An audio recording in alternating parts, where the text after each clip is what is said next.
Good evening, everyone, and welcome. We're so glad to have you as we recognize February for so many things. It's Heart Health Month. Of course, it is Black History Month, which is 24/7. And it's also Teen Violence Awareness Month. We are so grateful to have such a amazing group of panelists who are going to be a part of this conversation because the real deal is we've got to talk it through. We are seeing record numbers of our young men and young women involved in early stages of teen dating violence. And we look forward to you joining. Invite a friend, share it on your Facebook timeline or your YouTube for anyone that has a young person that's dating, teenagers, young adults, bring them on board so we can discuss this epidemic that's really affecting our families and our young people. My name is Carolyn White Washington, founder of Sisters for Sisters Inc. And tonight we have some phenomenal women who are on these front lines and have really sacrificed. But before we get started, we know that prayer makes the difference. And I am so grateful to have Dr. Unia Pettis, who is an advocate and also a survivor who will lead us in prayer. Good evening, sis. Good evening, sisters to sisters, the virtual audience, and thank you so very much for this opportunity to lead us into prayer. Again, February is National Teen Dating Violence Awareness Month. We're coming together to pray, but first we must read a brief scripture. 2 Chronicles 7:14 says, "If my people, which are called by my name, shall humble themselves and pray, seek my face, and turn from their wicked ways, then will I hear from heaven and will forgive their sin and heal their land." Gracious Heavenly Father, we thank you so much, Lord God, for what you've done for us today, waking us up to a new day that we've never seen nor shall ever see again. God, we thank you for this forum with Dr. Carolyn Washington and Sisters for Sisters Incorporated, counting it not robbery to come together and to talk about something that is impacting approximately 1.5 million adolescents in the United States. God, we ask that you will be with us, clear the airways, eliminate any distractions and deterrences. Allow people to like and share this post so that it can be seen on Facebook and YouTube all around the world. God, we thank you in advance for what you shall do.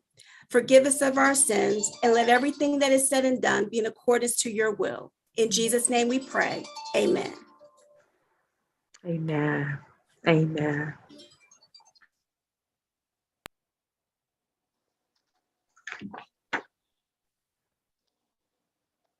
Arise, Queen. It's our time to reign, reinvent, restore, and refresh. Join Sisters for Sisters Inc. as we begin our 22nd year empowering and transforming the lives of women and girls in mind, body, and spirit. Despite the pandemic, we have continued to serve, support, and bring light in a season of uncertainty, challenges, and darkness. Join us as a participant or a partner. Sisters has exciting programs and impactful outreach in the areas of HIV/AIDS, sexual domestic violence, homelessness, girls mentoring, personal development, and many areas where trauma has impacted the lives of vulnerable women and girls. Or if you have a heart to serve and support others, join our mission and become an ambassador, partner, or volunteer. To learn more, visit sistersforsisters.org. Together, we can make a difference, one sister at a time. Yes, thank you all so much. I tell you what, we are 23 years in strong and could not be where we are without some of these great women that are with us on tonight. We are in this together. One sister, one brother, one village is what we're going to use and what we're going to need to really eradicate the teen dating violence in our community. I am trying my best to see the theme for this year.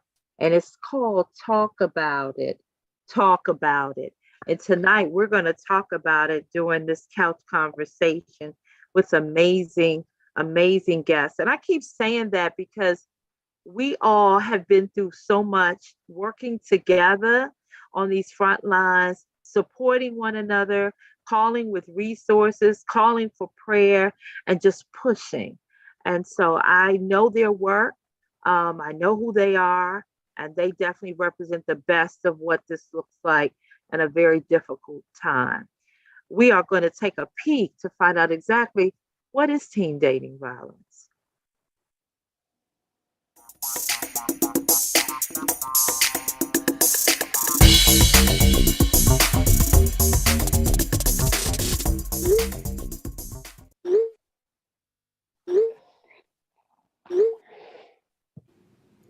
That was a bit much. Kind of aggressive, don't you think?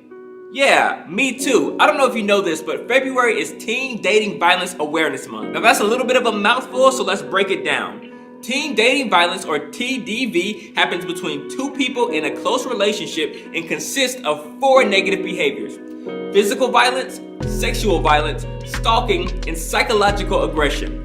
Now you may hear this list and think to yourself, yeah, that's sad, but that's probably something that's never gonna happen to me. And I would say 2 things to that. Number 1, TDV is actually a lot more common than most people realize. Nearly 1.5 million teens experience abuse in a relationship every single year. Number 2, I would say that teen dating violence can actually be a lot more subtle than physical abuse or sexual abuse. It can look like a girlfriend or boyfriend that's excessively jealous. Somebody that wants to check your text messages, your social media, your phone call history. Someone that wants to control what you look like, what you wear, or even someone that threatens to hurt you or themselves if you end the relationship. Now I want to tell you a story about a young lady that I grew up with. Now this young lady is like the smartest person that I know. She had straight A's in elementary school, middle school, and high school. Matter of fact, when we were in high school, she was getting full ride scholarship offers from some of the best colleges. She was super smart, but here's where the story takes a turn. When we were about 16 years old, she met a guy and they started dating and they fell in love. And their relationship was great for about 6 months. After 6 months, she noticed that he became really controlling and jealous. Out of nowhere, he demanded that she give him all the passwords to her social media accounts. That's a red flag. He said that he didn't like her friends, so he made her stop hanging out with her friends. Another red flag. And even though he had all of her passwords, he would constantly check her phone every time they were together. Yet another red flag.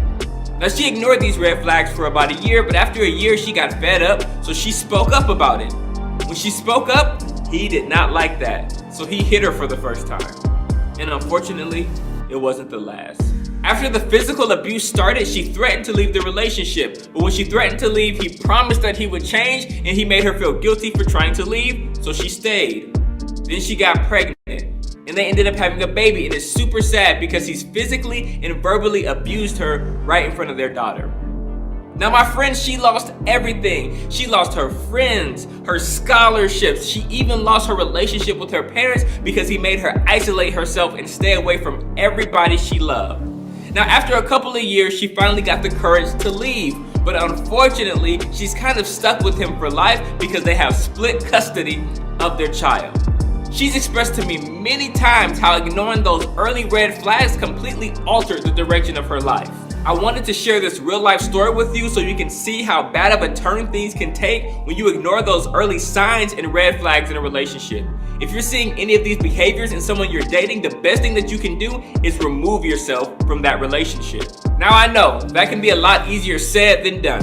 So I'm going to give you 3 practical steps you can take if you're in a teen dating violence situation or if you find yourself in a teen dating violence situation in the future. Number 1, talk to a trusted adult. This can be a family member or a school counselor or even a teacher. Talk to an adult that you trust so they can help you navigate the situation. Number 2, do not ignore the warning signs. Do not ignore the red flags. Studies show that these situations typically get worse over time, not better. Number 3, you might want to call a domestic violence hotline or shelter before you experience a crisis. Teen dating violence may not be something that we talk about every day, but it's something that happens every day.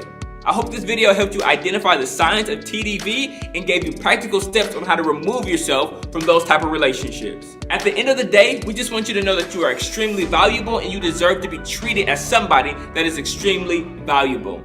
Thank you for tuning in, and we'll see you next time.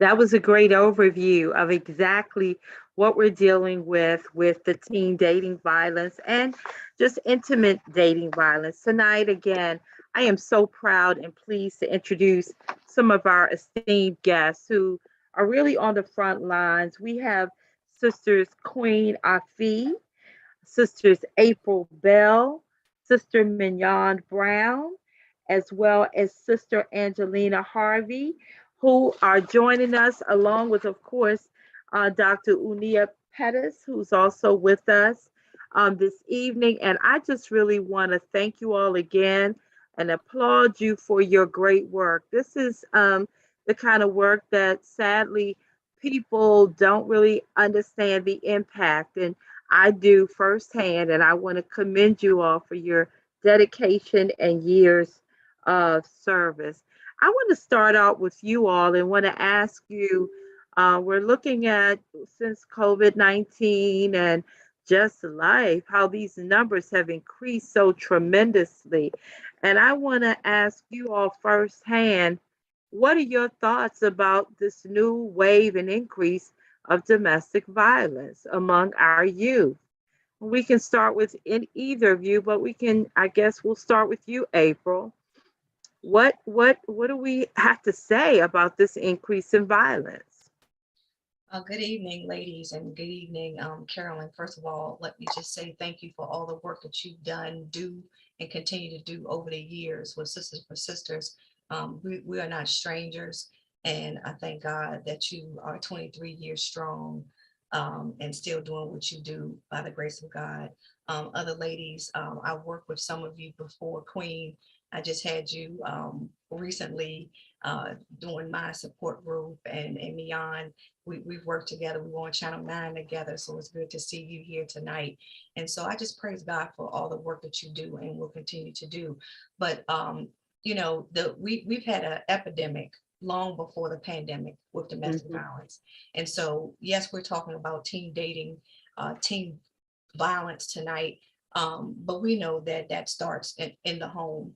And the pandemic just brought it out on the forefront a little bit more because everyone was so in close, and they were forced to stay in the house and stay close together. And so I believe that it got more evasive because of the pandemic, and it's being talked about now because everybody got tired of hearing about COVID. So now we're talking about other things where this should have been on the forefront even before the pandemic, and it needs to continue to be on the forefront. And I believe that we can't just continue to talk about it. We got to do something about it. We need to get in front of Congress. We need to get in front of the legislature. We need to change some bills, change some laws. That's the only way this is going to change. And so right now we're talking about it, and that's great, but we got to do something beyond tonight. And because because when it's in the teen, we might possibly can get in front of it because they're teens. They're not an adult. But in my opinion, it needs to start in the schools. First of all, it needs to start at home. But if the abuse is happening in the home, or they watched abuse, or they're being abused, then 9 times out of 10 we know someone being abused or watching abuse is going to be an abuser, or is going to be subject to abuse because they think it's okay. So I think that if we get into schools, and if they can teach our children how to put on a condom, I think we can teach our children about healthy relationships and what a healthy relationship looks like. And that when you see something, say something. And that old saying, what goes on in the home stays in the home, that needs to be unlearned. Okay, it needs to be unlearned, because this I'm not going to tell, and I'm a snitch. Be a snitch so you can live. Be a snitch so that your children and the next generation can live. Be a snitch. I think we need to unlearn some behavior, and that needs to start in elementary school. So by the time they become a teenager, They Mhm. won't think that hitting, spitting, jumping, touching, abuse, you can call me out of my name, you can look at my phone, you can isolate me. They can unlearn that because they'll understand the signs. If they don't understand the signs and know it's okay to say something, that's the problem. They're afraid to say something. They've been taught, don't say anything. Keep it a secret. What happens here stays here. What happens in Vegas stays in Vegas. No. What happens if somebody is hurting you mentally, emotionally, physically, sexually, say something. We have to teach our children early what it is. And yes, it starts with the parents, but if the parents is suffering in domestic violence, then we're bleeding on our children, right? Because we're not saying anything to them. They're watching us be abused, or they're watching us abuse somebody, women, men. Okay, because it's just not women being abused. Mhm. Men are being the abused. Women are being the abusers. We need to teach that. We need to teach our young ladies how to talk to each other. Number one, it starts with talking to each other. That's right. Ladies, they're watching you have relationship with your girlfriends, your sister, your mom. How are we treating each other? We have to teach our children, and they learn by example. Mhm. I love that. I love that because they're not just words. You're speaking from experience and passion. Mignon, it's so good to have you. Hearts and love to you. You are definitely a hero on these front lines. This teen dating violence, when you hear about it, what comes to your heart? What do you think we can do about it? What are your thoughts? Well, thank you so much, Carolyn. I definitely appreciate this opportunity to see you all again. And I am just so happy. I'm just like, God is just amazing. At certain times, God do things, we don't never know why he do them, but he do them for a greater cause of what it is. And how I feel now about domestic violence. So I have been out here fighting for domestic violence, prevention of domestic violence, from losing my daughter at 18 and fighting. And now I am back in the workplace and I'm back into property management. And God had me right here in managing communities where I see a lot of domestic violence every day, because I'm working at their home now. So I see it firsthand, and I look and I be like, God, what can I do? What can I say to be able to get them to look at their life in a different way? Because they have been so beat down. A lot of their households, when it comes to parenting, people have children and don't know how to be parents. They don't know how to talk to them. They're talking to them any kind of way. And then those children grow up. They grow up and they carry all that hurt and pain from them households. And then they try to get into a relationship. And now they're in a household and they don't know how to talk to each other. And now they're fighting. And now, Carolyn, they're fighting with weapons. I have had so many calls at my building of domestic fights, women and men, husband, wives, boyfriend, girlfriends, and with weapons. So many of them have weapons, and they're not afraid to use it. They're even threatening their children with these weapons. And I know firsthand that it could be done because it happened to my niece when she was holding her baby. Mm-hmm. So I asked myself, what can we do? Because we've been out here, we've been talking about this for years. You're going into your 23rd year and we're still talking about it. But the thing of it is, I say, how can we change this? Mm-hmm. It's the same thing that we've been saying, is that we got to come from behind the walls and go into the streets, go into the homes, provide spaces, get in partnership with these property management companies. Mm-hmm. Like at my company, we have room in our building where we allow social workers and therapists and stuff like that come in and talk to the community. The community have to gel more together and meet them where they are. because a lot of times they're never going to come to us. They're not going to talk to us. But if you reach them in their home settings, it changes the dynamics. That way, I get more of them wanting to reach out to say, you know, I'm going through this. I don't know what to do. He's my children's father. I'm depending on him. What can I do? A lot of the resources that they get, they're still getting for them and the abuser. They're still leaving their situation. They're being put in housing, but then they're still bringing their same abusers with them. So it's about changing the mindset. They have to really understand their worth, because right now they're so beat down. They're so beat down.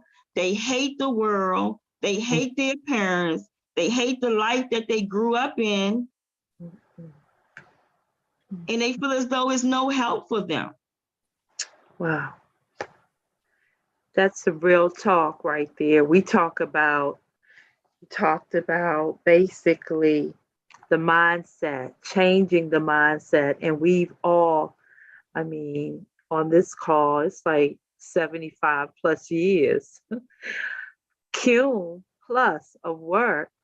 What do we do differently, changing that mind? Queen, how do we change that mindset? What's going on with the teen dating violence? Talk to us, because you are on these front lines. You are having these real conversations. You are dialoguing like Mignon as well as April and Angelina. You all do it naturally. It's not a program. It's not like get on a Zoom. This is your life. How do you do this? What do we do? How do we change our brothers and sisters' minds?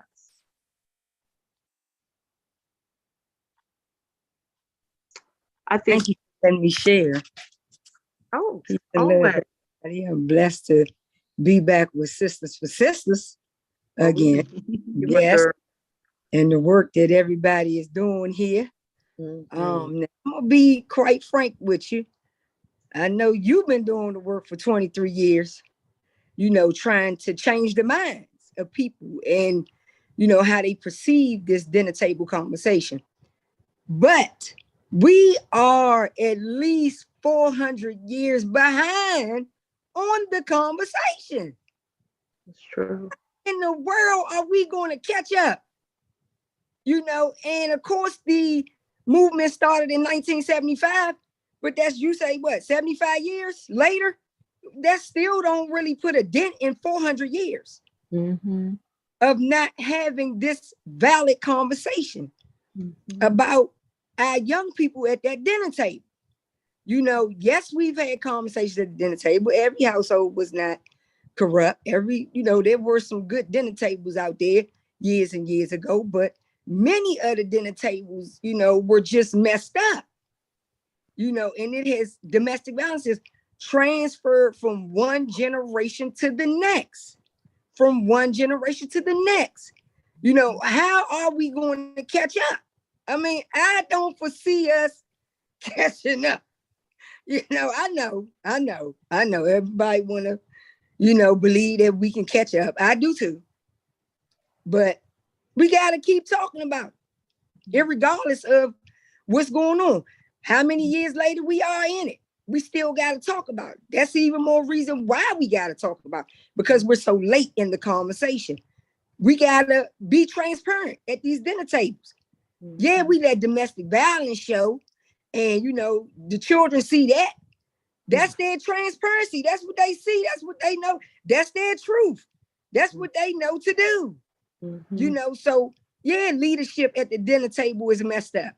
And they need some help. These people are gone, women and men, and they're having children mixed up in domestic violence. And it's the children are sitting there sponging this stuff up. I don't know how in the world we going to, you know, ever change their minds. I can't lie to the people, sis. You know me, I got to give it right. You definitely give it straight. You give it straight. Angelina, what you got over there? Sis, what we gonna do about this teen Woo! dating violence and this whole, at the table we sit there and I mean, you all have seen firsthand.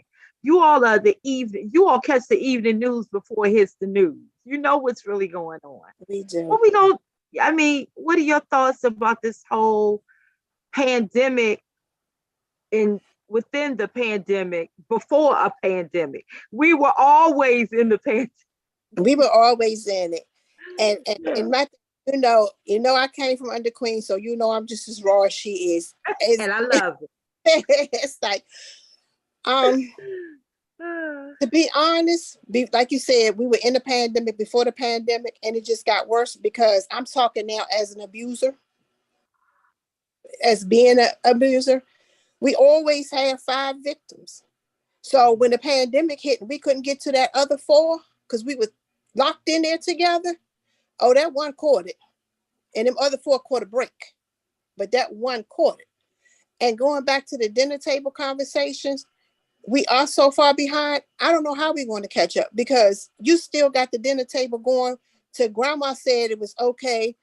You stay here with this man because he paid the bills. He take care of you. What are you complaining about? It trickled down to mama saying it. So then when you come up and say, he's not treating me right, they said, well, you crazy. He paid the bills. What you leaving for? You better stay with that good man. He a good man. So when it's been taught generation after generation after generation after generation, you don't know nothing else. You stay with that good man because society says he's a good man. The world says he's a good man because he takes care of the bills. But they don't say anything else about everything else that you're going through. You married him. That's your man. Do what he say. Or the question that just is a pet peeve that gets under my skin. Well, what did you do to make him do that? So when you've been taught that, it's hard. How do you break that cycle? It's hard to break that cycle. You can't go back to your child and say, it's not right. Because grandma said it is. Great grandma went through it. Mm-hmm. She survived. Grandma went through it. She survived. Hell, let's go way back to the slaves. They survived. So what makes you any different? You can do it. You're a strong Black woman. I hate that word, strong Black woman. No. My strength comes from somewhere else. But when this man is beating me down, please don't call me a strong Black woman for staying in it and taking it. No. So again, what do we do? How do we break this conversation? Mm-hmm. How do we break this generational curse? Because that's what it is. Mm-hmm. How do we break it? A lot of my girls today that I talk to, if he's not calling me out of my name in their mind, he doesn't love me. So much to the point that they don't even know their name anymore. Queen and I have been in a school together. And he said, we said, hi, April. And she don't say nothing, but he'll come right in and call her the B word or whatever. And she go giggling off and speak, hey, she know that more than she know her own name. So how are we going to break this? We've seen it. We've been in the school. He called her, hey, come here. Oh, she get to running. But it's like April, she numb. Like, April, who's April? I'm her. I'm not April. How we break this? When it's been taught.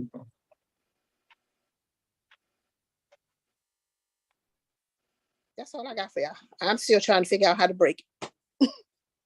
I think that's what we're all trying to do because as much as what you all are saying is true, I had a mother recently call and say, oh, you helped me like so many years ago and you helped me with my other daughter. Now my other daughter needs your help. And I'm like, what? And I didn't remember the mother, but she said, and then you help my daughter. And now my youngest daughter, she's going through the same thing. How do we break the cycle? What can we say, guys? I'm looking for a new conversation. Is there a new word? Queen, you at the table on the regular with the men and the women and the teens. And Mignon, you're talking to them in their places. April, you're doing a great job with what you are, sharing. Angelina, what are we going to say to stop this whole cycle for our young people? What can we say to them when every rap song calls the girls out of their names? What are we saying when, I had some other visuals I was going to share, but they were so sad of girls just accepting this kind of behavior, like they didn't know their self-worth. How do we break the cycle? How? With our young girls. The cycle needs to be broken. We have to lead by example. And if we are not putting ourselves in the forefront, and like I said, the schools, making sure churches are educated and they are putting the work in to educate our youth about healthy relationships and what domestic violence is. If we are not teaching the young people, number one, what it is, and two, if they're in it, an escape, whether it means they're teens. So hopefully they're not living with the abuser as I was when I was married, right? So if they're teens, then we 100% know that they have a chance to get out and to end it. But how are they doing that if, number one, they don't know that they're in it? Number two, because they don't even know what healthy relationships look like. One, maybe because it's not being taught at home. Two, we know it's not being taught at school. Well, they might not be going to church, so they might not get it from church. So where can they get it? They're going to have to get it in the schools. It's going to have to be posted up in the schools. Why don't we put together some money where we can put a billboard up where they see all this foolishness out in the world? Why don't we expose it? Why don't we open it up? Why don't we get some bills and some legislation out so that I don't know if they still have assemblies in high school, but we do an assembly once a month, if possible, in the schools about healthy relationships. What are the counselors talking about in schools? It has to start in school because hopefully they're in school. And so the help has to come from school. It's not they're not gonna get it on the news. They're not gonna get the celebrities, Cardi B and them talking about it because they're promoting other things. But we have to start promoting healthy relationships. We have to start promoting counseling. We have to start promoting an end. We can't just say, we'll just say what it is, say what it looks like. We have to say, how can we get out? How can we stop? Teach our young girls what a lady means, right? Let's teach them how to dress like a lady, act like a lady, be a lady, and know our self-worth. Let's teach our ladies boundaries, right? Let's teach the boys about being a gentleman. Teach the boys how to what a healthy relationship is, to understand you don't pull the girl's hair, you don't punch them, you don't call them out their name, you don't snatch the cell phone, you don't do all these things. When are we going to start teaching them? Let's go back old school.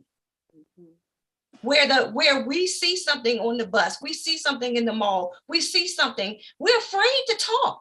We're afraid to see it and talk about it.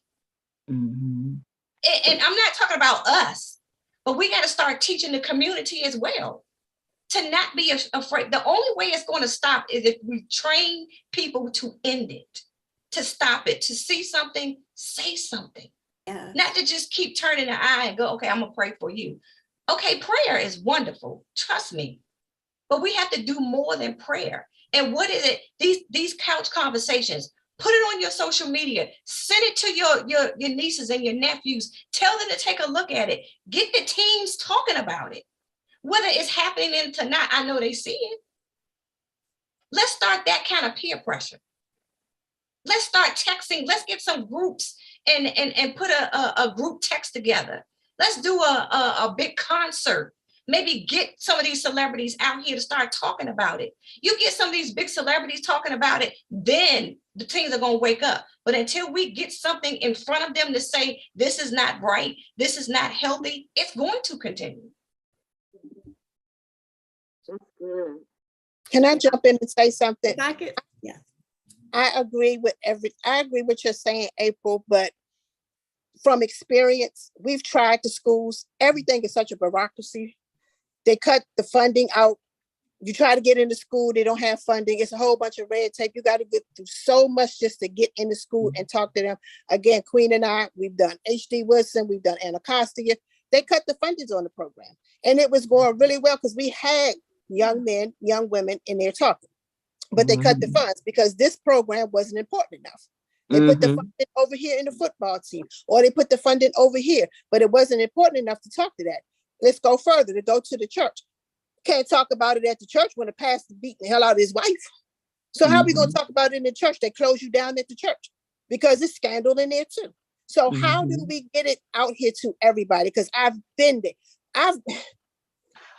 Queen, we've gone to a church, and I've gone to a church, and I told Queen, they ain't gonna never have me back in here. And they pretty much put us out because they did not want to hear the truth. Why? Because they were doing it themselves and they didn't want to hear the truth. But they was like, don't come back no more. So how do you get this out here to people when they're blocking it? They don't want to hear it.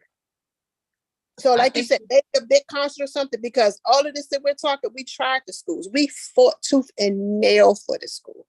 They cut the budget. We said we don't necessarily, I think we don't necessarily have to go into school. I say get some organizations that's in the school, like these teen, I don't know, to get the cheerleaders. Let's go to cheerleading practice. Let's go to a game.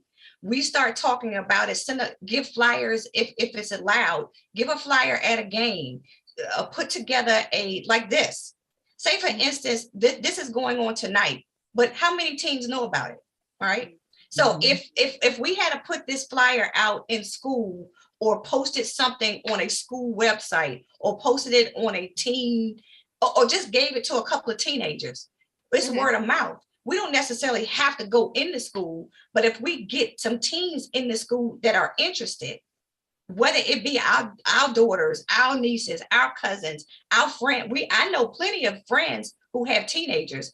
If we get the information to them, get them talking about it, get them to do one of these couch sessions, right?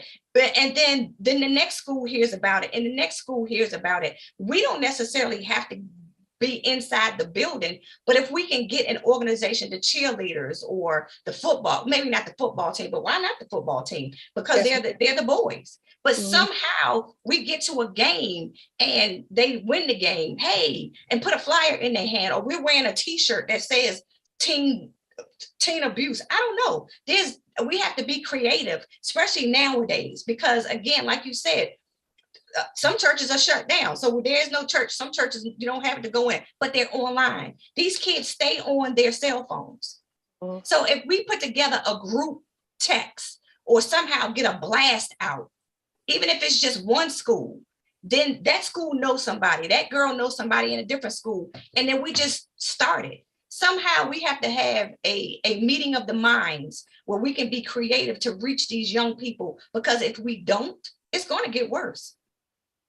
It's going to get worse. We can't go into school physically, but we can get the information in the school by way of social media, just like we're doing tonight. That's why I put it on my page, share it to my page, share it to another person and another person. At some point, somebody is going to get it. And I think everything we're doing, we got to keep doing what we're doing and just do and push. And we definitely got to get on the hill. We got to get these laws changed. We got to get some legislation in place so that we can get into school, so that we can, if they got sex education, right? So we need to get that changed. Let's get some healthy boundary relationship coaching. Let's put it back in the schools. Just because it's not happening now doesn't mean that we can't continue to work to get it in there. Right.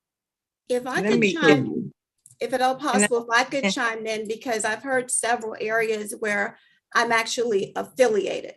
As a professor and as an educator, I understand that we can't do everything inside the schools, but I agree that there are programs and there are positive peer pressure groups like the cheerleaders, like the school president, like the athletes, or the guidance counselors, those who the young people will actually go to and listen to, that can share information.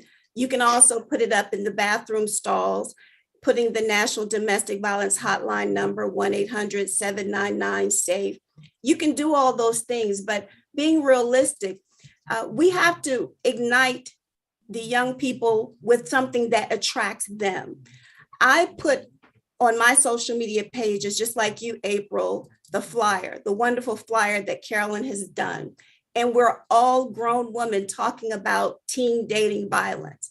Well, one of the issues I have is, where is a teen? Because teens talk to teens in a different language than we, even though we're survivors and advocates and we're in the field, they speak a different language. There are three things that the Lord kept telling me when everyone was talking. He said, inform, inspire, ignite. We have to have the information and inform the community leaders, the faith leaders, the parents, the guardians, the grandparents. Yes, we had this pandemic before there was a pandemic, but let's be real. The more we say there's nothing else to do, or I've tried and I've tried, then we're allowing the enemy to come in and infiltrate our minds and make us give up. And we're all warriors. We've survived and we've been to hell and back. And the reason why we're on the front lines is because we know the other side. Mignon and Queen have buried children. You can't get more personal than that. I literally tried to kill myself behind my abusive relationship as an adult. How are we expecting the teens to cope if we as adults can't keep it together? I was afraid. I was ashamed. Yes, I was educated. No, I never called 911 because of pride and fear. So we have to first inform people, then inspire. What attracts the peers? What attracts these 1.5 million teens and adolescents in the US? You have to go to the Cardi B's, the Beyoncés, the Meg Thee Stallions, and the athletes, because that's who they're focusing on. Not grandma, not mama, not daddy, because as we see generational curses, mama, daddy, everybody else is in the house, either going crazy from being cooped up, or they're beating and hitting on each other too, or they're saying, we dealt with it, you deal with it. He's still a good father. She's still a good girlfriend. Don't mess up that government check and mess this relationship up. So there are different levels. And then you ignite. If you get a Cardi B or a Meg Thee Stallion or an athlete who says, look, this happened to me when I was in high school, and they become transparent and they tell their story, then we can share. But another thing that we have to do as adults, the young man said in the wonderful video clip, he said, tell a trusted adult. Now I'm going to go to the faith leaders in the church, because I've been a minister for many, many years.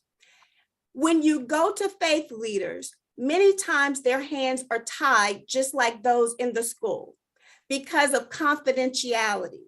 I've buried a lot of teenagers. I've buried a lot of people who I asked them, please go tell your mom. I can't tell my mom because she's going to tell X, or she's going to make me break up with him or her. And they end up in a casket and you end up burying them. It's not because I didn't try, but we have confidentiality. And then when you go to some churches, as it's been said, that there's scandals in the churches and people don't want you back because it's too raw or it's too controversial, then go to the next church, go to the mosque, the temples, the synagogues. Don't stop going, keep working. There are networks out here that have interfaith relationships. So the Jewish rabbi can speak to the Jewish adolescents. The African-American church can speak with the African-American adolescents. The Latinos, they'll listen to their priests before they'll necessarily listen to even a parent. So go where the people are and ignite it. But one of the other things that we haven't talked about is technology. When I do my speeches and do interviews about teen dating violence, the first thing I say is the parents and the grandparents and the guardians, they need to take a 101 social media class and a heads up on how to deal with these apps. They have no idea when the young people are going through their smartphones that it'll be like a calendar on the front, but it'll be porn under it. And it'll be explicit videos. It'll be people fighting, TikTok and Instagram reels. they glorify sex and violence. So they're seeing it, they're breathing it, they're living it. So where are they supposed to go for help if they don't come to us? And yes, we need to share and talk, but we've got to have the young people impacted, because if they're not at the table on the couch with us, and I even put in my post, parents and grandparents and guardians, grab your preteens and your teens and watch this with them. Because there's things that we need to learn from the young people, because they know the apps, they know the TikTok, the Instagram, the Facebook, the YouTube. They know all these things. They have their own little codes. They have their bracelets. You know, this interpersonal violence is not something that's socioeconomic bound. It's not something that's sex identity bound. It's affecting all of our young people. 1.5 million in the US. We've got to save lives, and we've got to break these generational curses with prayer. Prayer does change things. Matthew 18:18 says, whatsoever you shall bind on earth shall be bound in heaven, and whatsoever you shall loose on earth shall be loosed in heaven. And I loose right now that we will keep fighting, because our young people are worth fighting for. Yes, Lord. Can I Yes. Amen. dive in there real quick? We talked about a lot of things and a lot of levels to advocacy and policy in terms of teen dating violence. But we have not talked about the womb of a woman, and how research is showing that domestic violence is affecting children in the womb. You know, so we got tons of children and our young people, teenage moms and dads, who are born in children into domestic violence. So we got to get, you know, our young people in a place where they're having more healthy pregnancies. They're understanding that domestic violence can affect their child in the womb. They're understanding some of the things, the symptoms and stuff that could later go on in the child's life as they get older, right? So we find that a lot of children were born in this stuff, and they'll tell you, say, I remember it ever since I've been 2 years old, I saw it. You know, some of them remember that bloodshed at a young age like that. So we got to get these young girls understanding the importance of, you know, pregnancy and carrying a child, and how domestic violence can affect their child, because they're still arguing with their baby fathers, they still fighting, they still fussing, and all of these things are going on while she's pregnant, which means that is going to happen to the child. When the child is born, it's still going to continue. It's not being broken. When the child is born, it's still continuing. And now the child is a little MF and a no good son of a good blah, blah, and all that. And it's the child resonates with it because they done heard it in the womb. They done heard the stuff in the womb. You see, so that is a delicate place where we got to start letting people know that it's not just when they born. It's research is actually showing that it's starting in cognitive underdevelopment, you know, cognitively. This child is underdeveloped. And then if y'all arguing and fussing and all night, you want this child to go to school and make A's and B's. Are you serious? You know, you want this child to do right. Are you serious? When you're teaching them how to do wrong. The other thing, sticks and stones will break my bones and words will never hurt me. Preach. You know, we got our young people who still say that right now today. And they say, oh, he liked me. Somebody say, oh, he hit you because he liked you. She hit you because she liked you. What kind of, excuse me, what kind of mess is this that we have been teaching our young people about relationships and being social with other people, with other children? That is not healthy to do that, because the child goes on to develop, you know, more intense aggressive behavior, you know, at a young age. And they think that's why the young women say, hit me, hit me, hit me, hit me, hit me. That's why teen girls will say that in a minute, hit me, hit me. Where did that start at? It had to have started probably in the womb and lasted all the way to elementary. To now this girl is a teen and it's still going on. It's progressing in her life. Nobody has ever said, sis, words kill. Words kill the inside of us.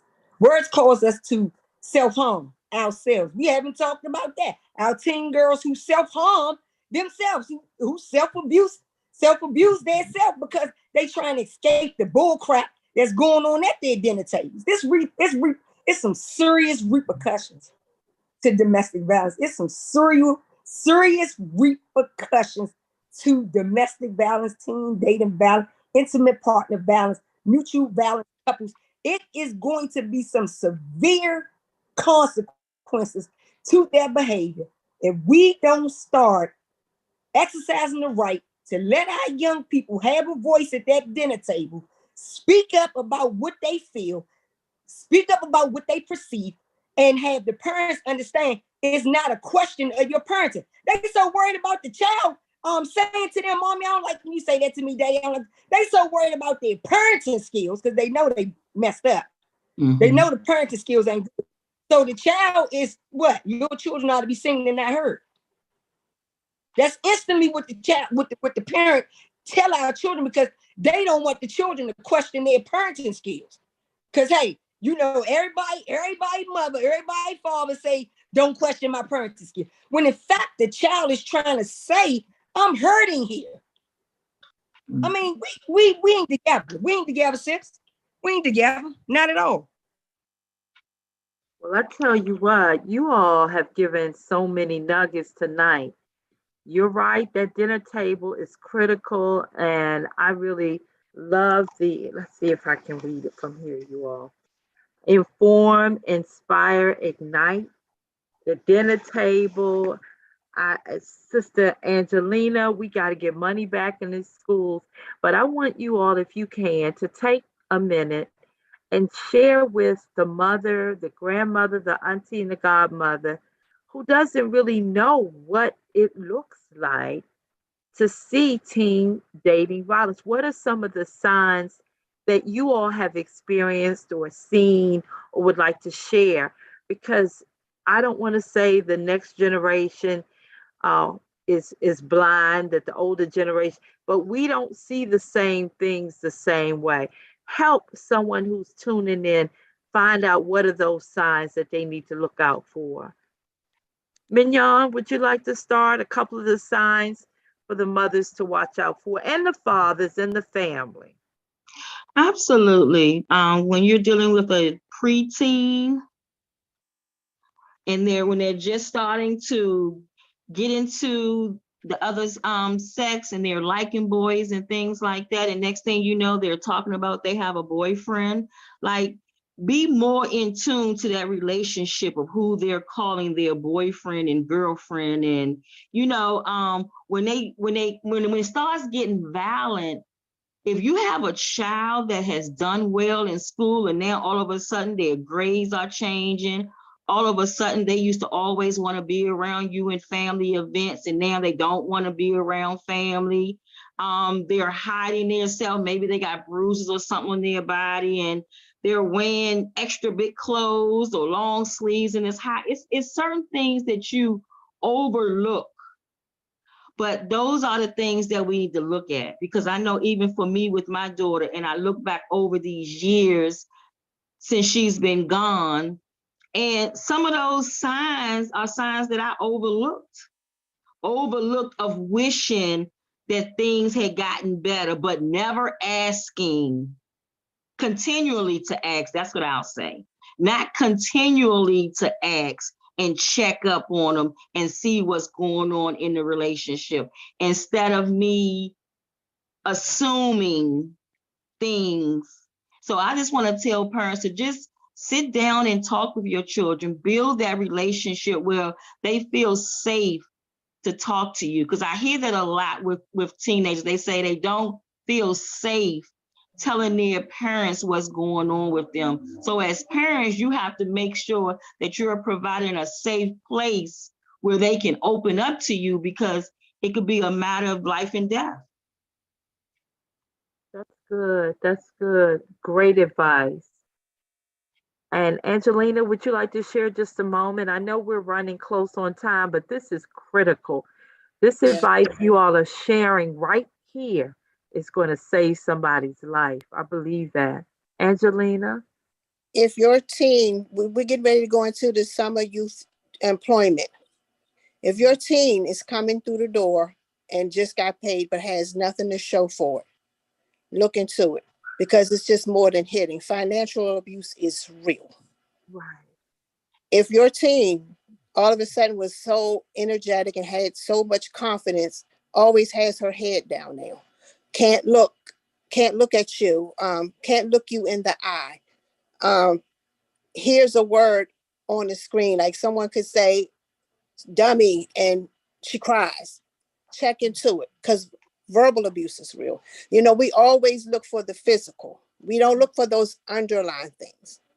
So it's more than that. So we got to look for the change in the behavior.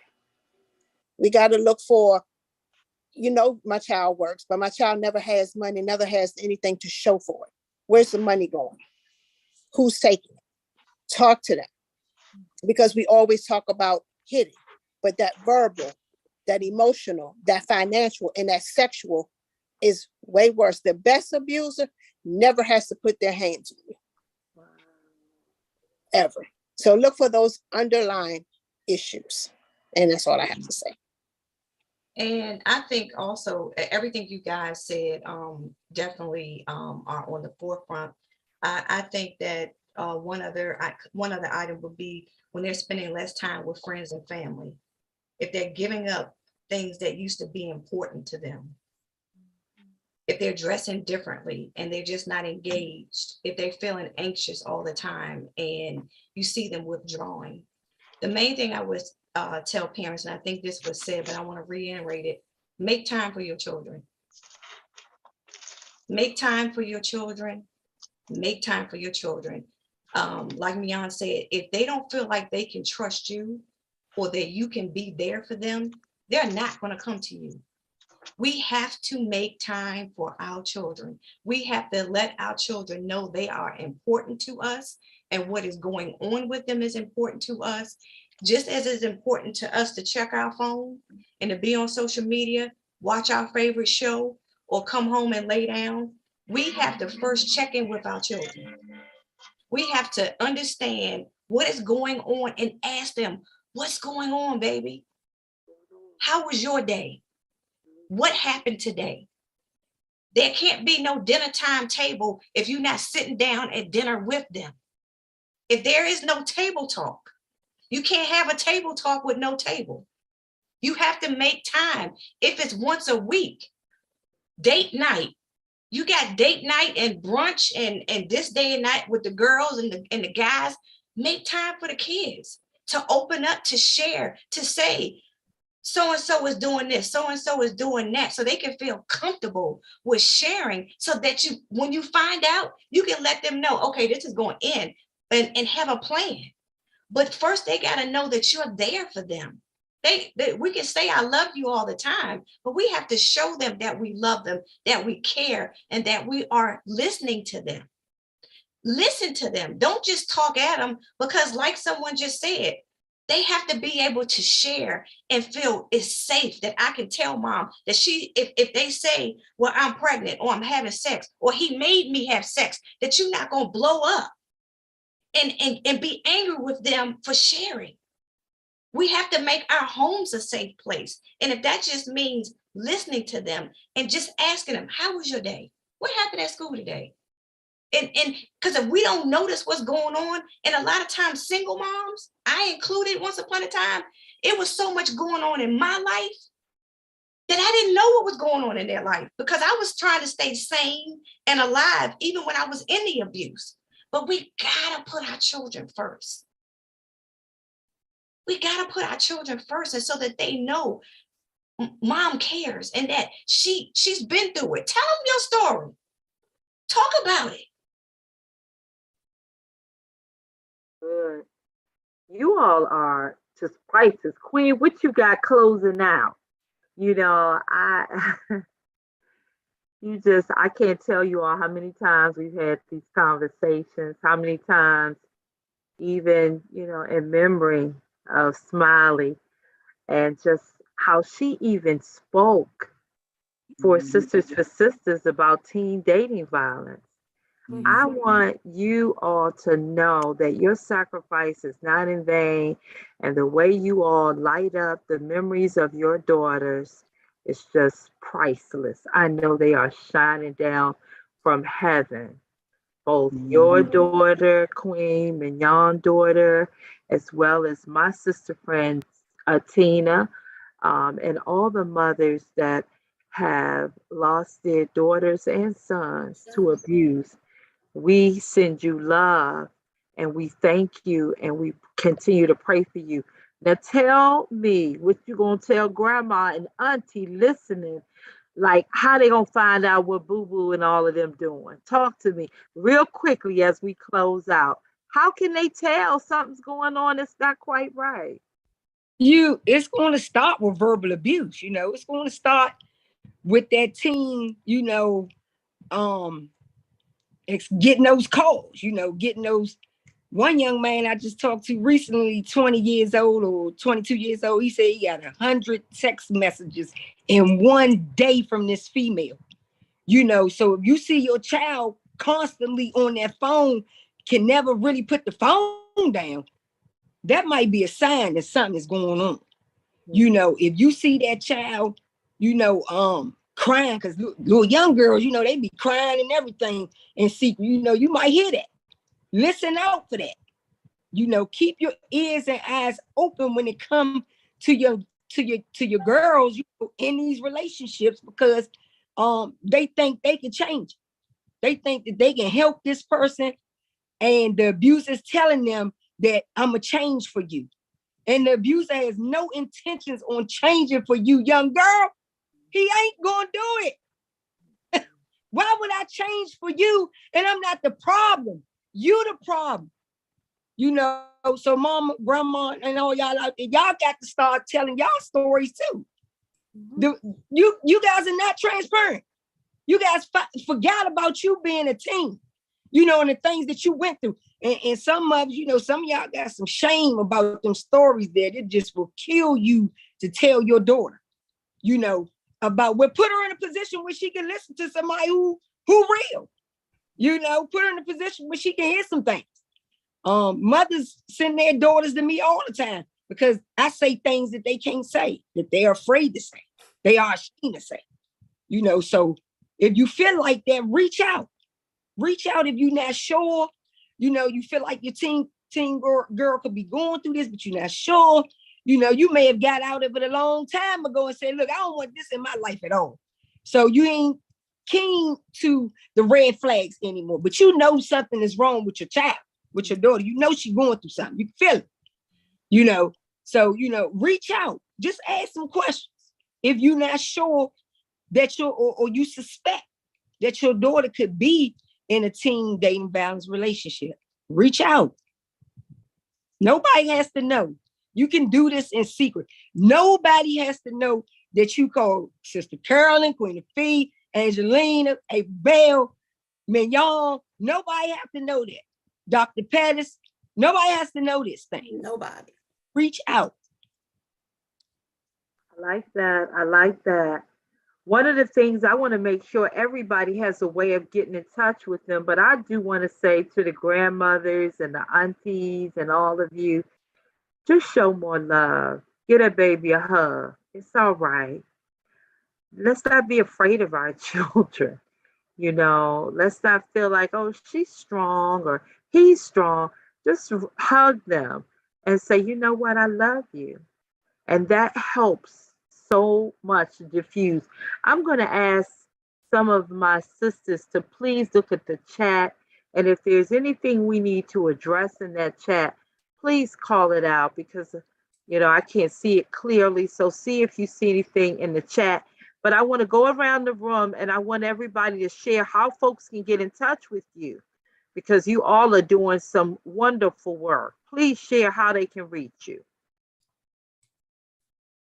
Oh, okay, I can go first. April Chambers, actually, I'm on Instagram, angels_Havinn, Havinn. I'm on Facebook groups under Angels Havinn, ANGELS HAVINN. I have a website, angelshaven.com. I can be reached there. You can call me at 301-246-3131. I do a monthly support group every last Saturday of each month on Zoom. If you want to be a part of it, please reach out.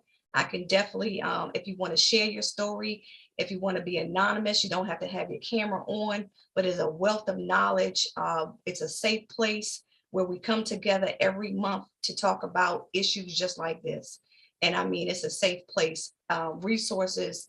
And like Sister Carolyn said, reach out to any one of these ladies. If anybody is watching, and you don't have to be a teen. If you're a man, if you're a woman, and you're in a domestic violence situation, anything that you heard about tonight, reach out to one of us tonight. Reach out to Sister Carolyn. She can get you the resources and the information that you need. You don't have to suffer in silence, not another night, whether you are 5, 6, 7, 8, 9, 99. We are here to help you tonight. So reach out to Sister Carolyn. If you don't subscribe to one of our Facebook pages, Sister for Sister is everywhere. So please reach out. Don't suffer in silence. Don't go another day, another night feeling like you're alone, because you're not. We are living witnesses that you can make it, and that you don't have to stay suffering in silence, and that you can talk about it, be safe, and you can be loved.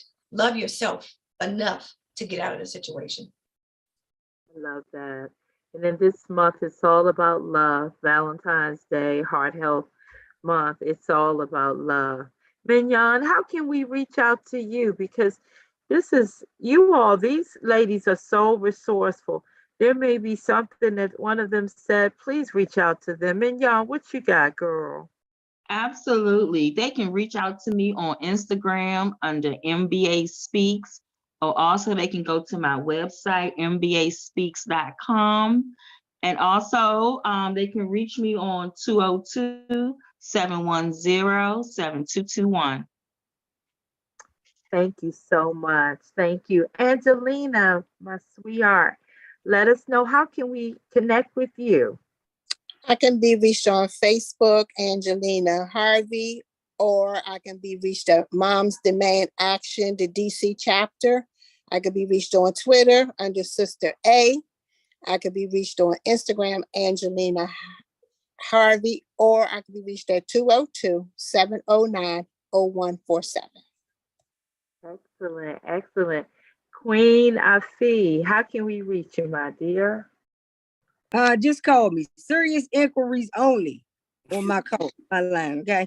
Don't call me with that BS, all right?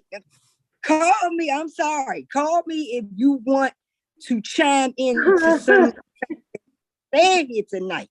This conversation is not a joke. It is very serious. 202-821-8933. And then you can, of course, type in DVWMT in your Google search, and everything will come up about the organization. Thank you so much for letting me share, sisters. I love you so much, and you guys keep up the great work. Yes, yes, you all keep up the good work. We have, of course, our prayer warrior for the night and been covering all of us in her time, and that's Dr. Unia Pettis. Please share with us your podcast or how we can connect with you as well. On all social media, it's simple. It's DrUnnia Pettis. That's Dr. Unia Pettis from TikTok, Instagram, Facebook, LinkedIn, Twitter, YouTube. You can also go to my website. It's UnniaPettis.com, UnniaPettus.com. And the telephone number is toll free, 1-855-UNIA-LP. Please know you can't pray the abuse away. Any clergy leaders or faith leaders or grandparents, those who just want to pray and talk and find solutions, please reach out to me. We can go to the word, and I have resources that are free, local, and confidential for you. It's not your fault if you're hurting. You didn't do anything wrong. Let us help you get to safety. I love that. I love that. On behalf of Sisters for Sisters and our board, we are so grateful for this very impactful conversation. I have to let you all know that there were some powerful nuggets shared tonight, and it took a lot to bring this message. This has been a day from another place. I couldn't get it together. But these sisters, I'm going to tell you, in this season in 2022, make sure you connect with a tribe that has the same passion and compassion that you do.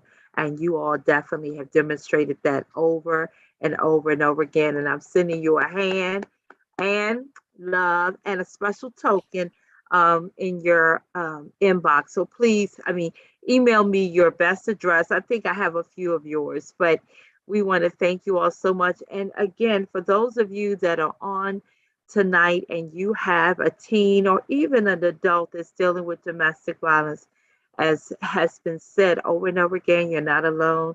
Please visit our website, sistersforsisters.org, as well as this will not only be on Facebook Live, but it will be on our YouTube channel, sistersforsisters.org. Please reach out to these women because they are the real deal. Thank you all so much for joining us tonight.